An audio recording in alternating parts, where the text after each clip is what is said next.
देखिए, आज भारत निर्वाचन आयोग ने प्रेस कॉन्फ्रेंस करके सूचित किया है कि निर्वाचन के तारीखों की घोषणा हो गई है। उसका मतलब ये है कि आज से आदर्श आचरण संहिता लागू हो गई है। जैसा मैंने अभी आप लोगों से चर्चा की, आदर्श आचरण संहिता के कई पहलू हैं।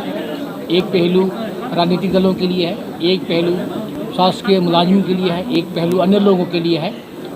और उसमें प्रमुख रूप से ये बात है कि जो लोग चुनाव के भागी हो रहे हैं, जो राजनीतिक दल चुनाव में पार्टिसिपेट कर रहे हैं, उनके लिए बहुत सारी रेगुलेशंस हैं, बहुत सारी ऐसी चीज़ें हैं जो उनको करना है और बहुत सारी चीज़ें नहीं करना है। मसलन द्वेष फैलाने वाली कोई बात नहीं करनी है। अगर कोई बात करनी है तो नीतियों आधारित होनी चाहिए, व्यक्तिगत आक्षेप आधारित नहीं होनी चाहिए। दूसरे के कार्यक्रमों में व्यवधान नहीं लाना है, ये एक महत्वपूर्ण परिवर्तन है। चुनाव के दिन में 200 मीटर के अंदर की क्या प्रतिबंध है वो उनको बताया गया है। बूथ जो लगेगा 200 मीटर के बाहर लगेगा, ये उनको बताया गया है। बाकी जो सरकारी मुलाजिम हैं उनके लिए बहुत सारे प्रतिबंध हैं। आदर्श आचरण संहिता में प्रतिबंध ये है, सरकारी खर्चे पे विज्ञापन नहीं हो सकता और सरकारी मुलाजिम के बारे में ये स्पष्ट होनी चाहिए कि वो निष्पक्ष रहे और निष्पक्ष दिखे, ये महत्वपूर्ण बात है।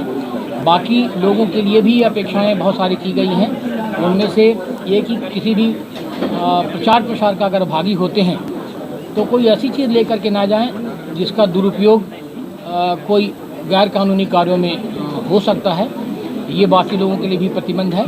चुनाव के जो नामांकन की प्रक्रिया होगी उसके लिए अलग अलग कक्ष तैयार किए जा रहे हैं। वो कक्ष की सूचना हम आप लोगों को देंगे। आज से आदर्श आचरण संहिता लागू होने का अर्थ यह है कि जो संपत्ति विरूपण हटाने की कार्रवाई बहुत तेज़ी से की जानी चाहिए।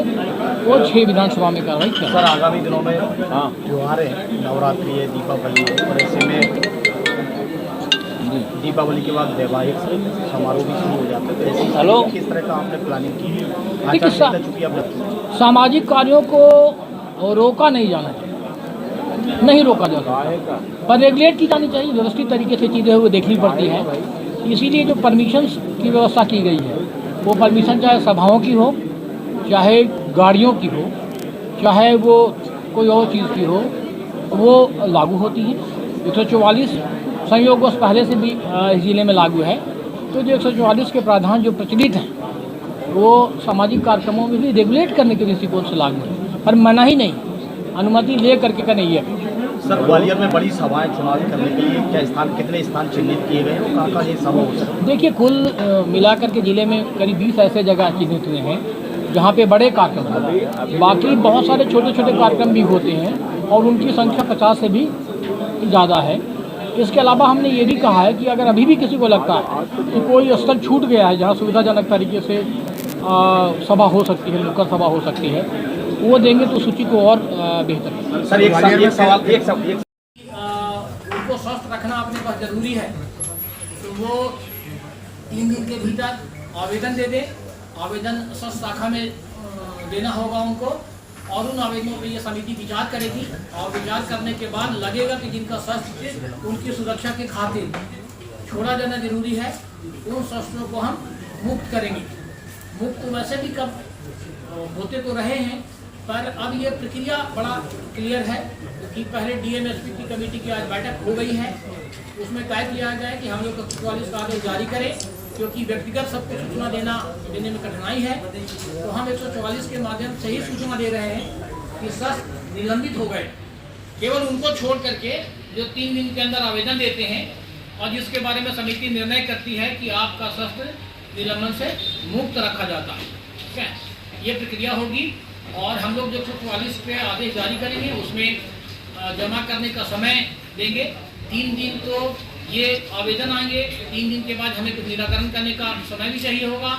उसके बाद उनको इत्तला दे देंगे कि आपके निलंबन से मुक्ति का आवेदन हमने स्वीकार किया कि स्वीकार नहीं किया किन्हीं कारणों से, और अगर स्वीकार किया तो उनको जमा करने की आवश्यकता नहीं, अगर स्वीकार नहीं किया तो उनको भी जमा करनी पड़ेगी। ये एक महत्वपूर्ण प्रक्रिया में बदलाव है, ट्रांसपेरेंसी है। इसलिए आप लोगों के माध्यम से ये बता रहा हूँ, हमारे जो दोनों बीआरओ हैं वो भी अपनी तरफ से प्रेस विज्ञप्ति के माध्यम से ये सूचना जारी करते हैं। ओके, अब मूल बात पे आते हैं।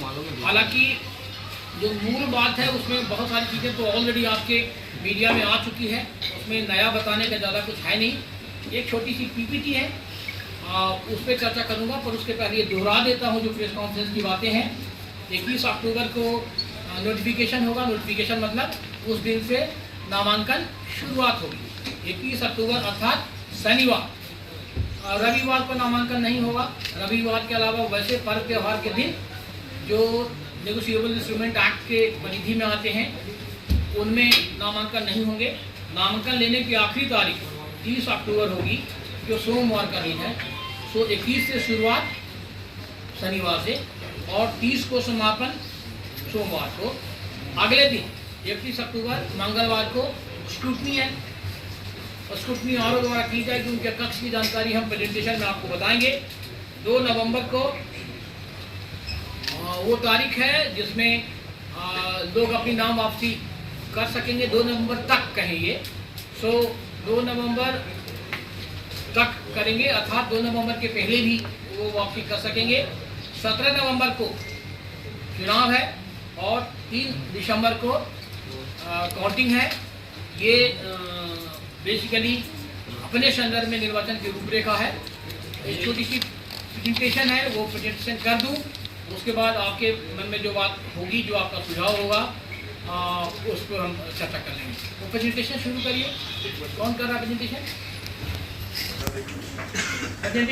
कितने मतदान केंद्र हैं, क्या है, ये सब बता दीजिए। जो हमारे 6 आरओ हैं, उनके 6 कक्ष हम इसी कलेक्ट्रेट में डाल रहे हैं।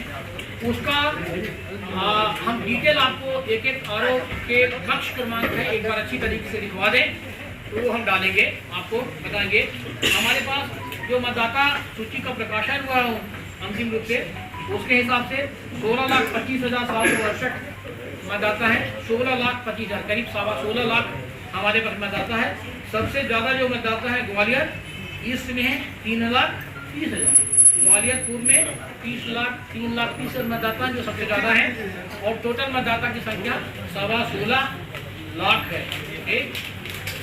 जो दिव्यांग वोटर हैं वो 10,064 है और दिव्यांग वोटर के लिए विकल्प रहेगा कि वो चाहे तो मतदान वहाँ से करें जहाँ वो है या मतदान केंद्र पे जाकर के करें। वो फॉर्म वितरण की कार्रवाई जब प्रारंभ होगी तो उनके पास ये विकल्प रहेगा। वो घर पे भी दे सकते हैं या मतदान केंद्र पे जाकर के भी दे सकते हैं। कई मतदाता ऐसे होते हैं जिनकी इच्छा रहती है कि मतदान केंद्र पे जाकर के ही वोट करेंगे, वो विकल्प भी उनके लिए खुला है।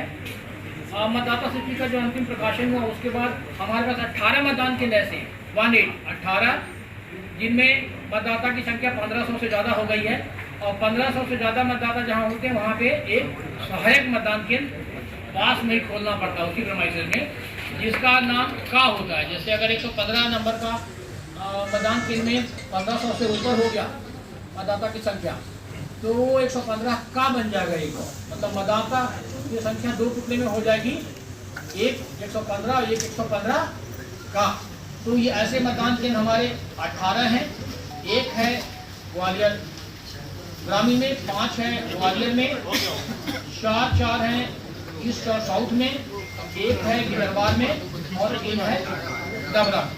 ये 18 मतदान केंद्र ऐसे हैं जहाँ पर 1500 से ज़्यादा मतदाता हमारे पास है।